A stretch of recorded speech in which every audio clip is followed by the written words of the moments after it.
Bago pa man tuluyang naghari ang Coke at Sprite sa mga tindahan dito sa bansa, ay may iba pang mga soft drinks noon na naging bahagi ng buhay ng maraming Pilipino. Subalit nang tuluyang mawala ang mga ito, ay may isang tanong na naiwan. Ano nga ba talaga ang nawala? Ang tamis ng mga ito o ang tamis ng nakaraan? Kaya sa video na to, balikan natin ang mga soft drinks na sumikat noon pero wala na ngayon. Simulan na natin. Umpisahan natin sa Royal Lemo Lime. Nagsimula ang Royal noong 1922 sa ilalim ng San Miguel bilang isa sa mga unang lokal na soft drinks brand dito sa bansa. Bukod sa Royal True Orange, ay gumawa rin sila ng iba't iba pang mga flavors. At kabilang na nga dito ay ang Lemo Lime, isang masarap at mainam na pampalamig sa gitna ng isang mainit na tanghali. At sa loob ng maraming dekada, ito ay naging isa sa mga kilalang lemon lime drinks ng mga Pilipino, lalo na sa mga panahon na hindi pa ganap na nangingibabaw ang Sprite sa merkado. Sa katunayan ay may panahon pa nga noon na magkasabay na nasa merkado ang Lemo Lime at ang Sprite ng Coca-Cola dahil ang San Miguel mismo ay naging isa sa mga unang bottlers ng Coca-Cola dito sa bansa. Subalit habang mas itinutulak ng Coca-Cola ang Sprite bilang pangunahing citrus brand nito, ay dahan-dahang naglaho ang tamis ng Royal Lemo Lime sa merkado hanggang sa sumunod na mga taon ay tuluyan na nga itong ihininto upang hindi na makipagbanggaan sa Sprite na nasa iisang merkado. Ang Royal Lemo Lime ay ang isa sa mga soft drink na tahimik man sa ngayon, ngunit naging bahagi naman ng pang-araw-araw natin noon. Isang bahagi ng mga inumin sa nakaraan, mga nakaraan na paminsan-minsay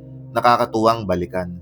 Sunod ay ang Lift. Kapag ang pag-uusapan ay ang mga soft drinks na sumikat noon pero biglang nawala, kadalasan simple lamang ang ending nito. Naglaho at tuluyan ang hindi bumalik. Subalit may isang brand na kakaiba ang naging kapalaran dito sa Pilipinas. At ito na nga ang Lift. Unang inilunsad ito noong 1994 bilang kapalit ng Melo Yelo. Subalit may sarili itong pagkakakilanlan. Kung ang Sprite ay mayroong malinaw na kulay, ang Lift naman ay mapusyaw na dilaw, mas matapang ng kaunti na para bang mas lemon ang dating. Naging pamilyar ito noong dekada 90, ipinwesto ito bilang pampalamig ng mga kabataan na aktibo at mahilig sa sports. Subalit pagsapit ng early 2000s ay unti-unting nawala ang mga bote nito sa mga stante, hindi dahil sa mahina, kundi dahil sa pagbabago ng lineup sa produkto ng kumpanya na gumagawa nito. Sapagkat ang Coca-Cola ay mayroon pang iba't ibang mga citrus drinks na tulad ng Sprite at Sparkle, dahilan upang kinailangan na magbawas at tahimik na isinantabi ang Lift. Ngunit matapos ang mahabang panahon ay muli itong nagbalik. Muling inilunsad ang Lift noong Agosto 2025 bilang isang pampasiglang inumin na citrus blast flavor, halos parang light energy drink para sa makabagong henerasyon. At dito naging kakaiba ang Lift, isang brand na akala mo'y tuluyang nawala, subalit bumalik.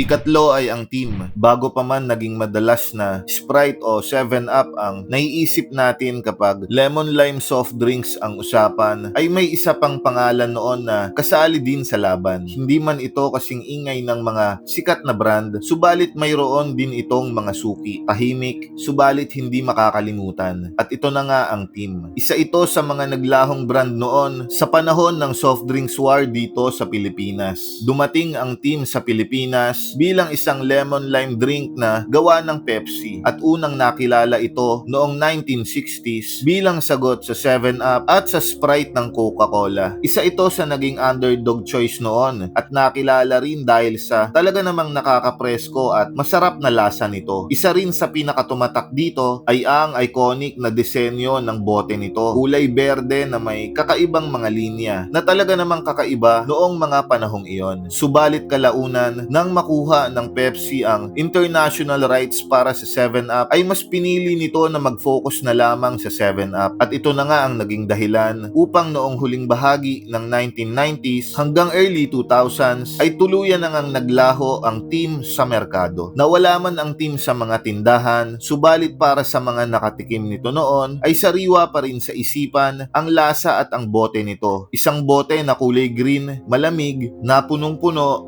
ng mga alaala.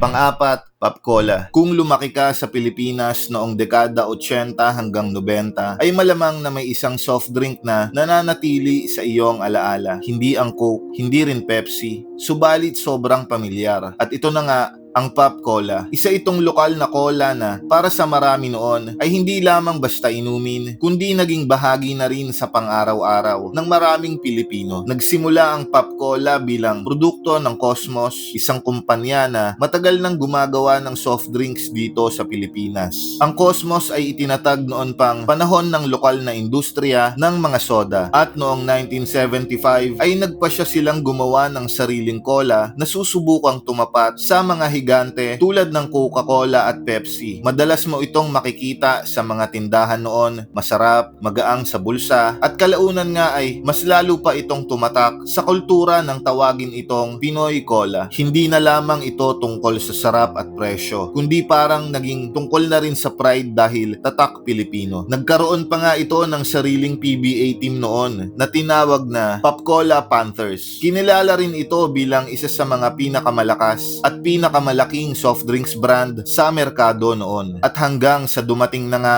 ang hindi inaasahan. Dahil sa malaking pagbabago na naganap noong 2001 nang mabili ng Coca-Cola ang Cosmos, at ito na nga ang naging dahilan upang ang mga bote ng Pop Cola sa mga grocery, mga tindahan ay unti-unti na ngang naglaho.